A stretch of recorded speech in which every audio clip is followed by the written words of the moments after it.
Cabinet का जो प्रस्ताव होता है कैबिनेट मंत्रालय के थ्रू जाता है, मगर आज कैबिनेट में कोई रिकॉर्ड नहीं है। कैबिनेट मंत्रालय में मैं तो छोटा था मान्यवर, मुझे जेल में नहीं जाना पड़ा। मेरी आयु होती तो मेरा भी सौभाग्य होता, पूरे 19 महीने इसके विरोध में मैं जेल में रहना पसंद करता, परंतु मैं छोटा था। मुझे इमरजेंसी की मालूमात कैसे पड़ी? मैं बीना का गीतमाला सुनता था, बीना का गीतमाला अचानक बंद हो गई, तो मैंने घर में झगड़ा किया कि बीना का क्यों गीतमाला क्यों नहीं आती। मेरे पड़ोस वाले चाचा ने कहा किशोर कुमार के साथ इंदिरा जी का झगड़ा हो गया है, बीना का गीतमाला में किशोर कुमार का आवाज नहीं आना चाहिए। तो नए गीतों की रिकॉर्डिंग हुई और किशोर कुमार और लता मंगेशकर के ड्यूएट गीत भी लता दीदी की आवाज में ही पूरे देश ने 19 महीना सुने। साहब देखिए, डेमोक्रेसी की बात करें मान्यवर, इस प्रकार की कृति, ऐसा दंड दिया देश की जनता ने उनको कि अब स्वप्न में भी नहीं कर सकते हैं। ऐसी कृति कोई न करे, इसलिए ये बहस जरूरी है। और मान्यवर, हम तो संविधान का सम्मान करते हैं। नरेंद्र मोदी जी ने संविधान दिन मनाने की बात रखी तो एक वरिष्ठ कांग्रेसी नेता ने कहा क्या जरूरत है संविधान दिन की, 26 जनवरी तो है।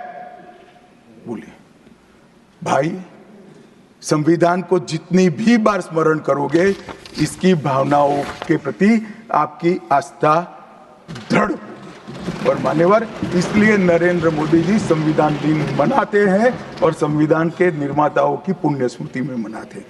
मान्यवर, उस वक्त आज ही मुझे किसी शायर ने दुष्यंत कुमार की पंक्ति भेजी है इमरजेंसी के लिए। मैं ज्यादा भाषण इमरजेंसी पर करना नहीं चाहता, परंतु मैं जरूर कहना चाहूंगा। दुष्यंत कुमार की पंक्ति है, एक गुड़िया की कई कठपुतलियों में जान है, एक गुड़िया की कई कठपुतलियों में जान है, आज शायर ये तमाशा देखकर हैरान है।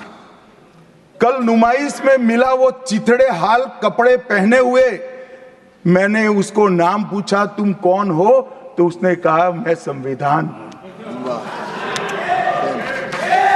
दुष्यंत कुमार जी की कविता है मान्यवर, इंदिरा जी को समर्पित है। मान्यवर, जब संविधान बन रहा था, संविधान के हर आर्टिकल पर चर्चा चल रही थी। हम आजाद हो गए थे, आजाद हुए थे, पर हमारा देश कोई नया नहीं बना था।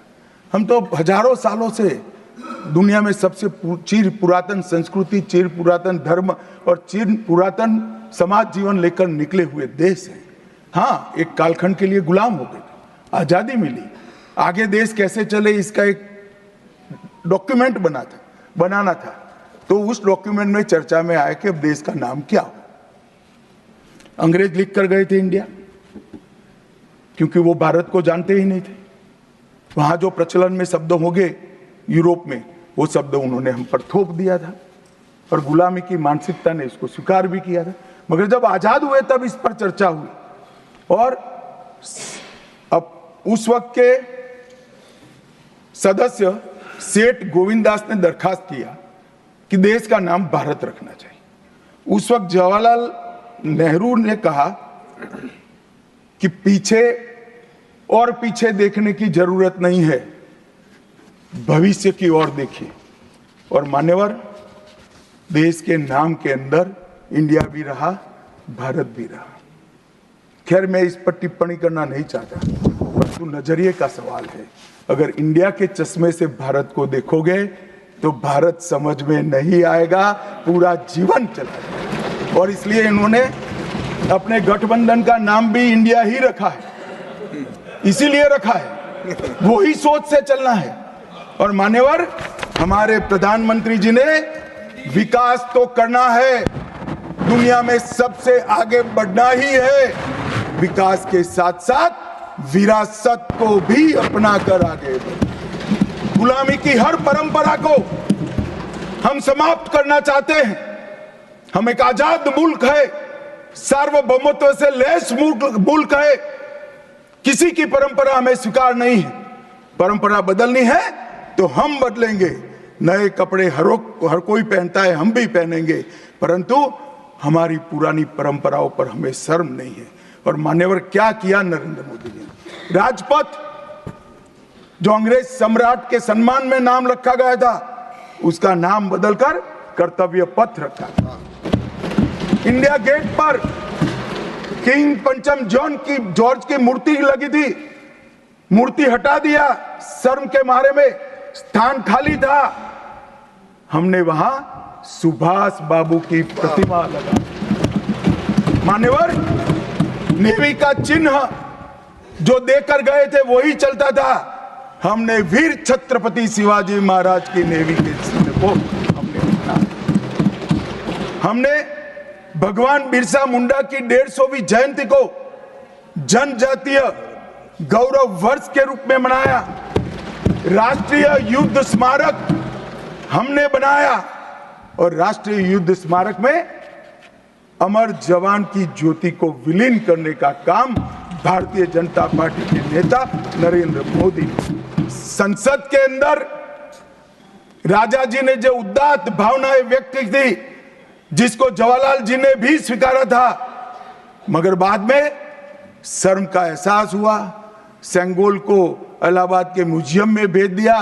नरेंद्र मोदी जी ने विधिवत तरीके से सेंगोल को संसद के अंदर प्रस्तावित कर नई संसद बनाई और विश्व भर में चोरी की गई मूर्तियां, आर्टिफैक्ट्स जो थे वो 345 हजारों साल पुराने हमारे मूर्तियां और आर्टिकल्स, उसको वापस लाने के लिए हमारे विदेश मंत्रालय ने काम किया।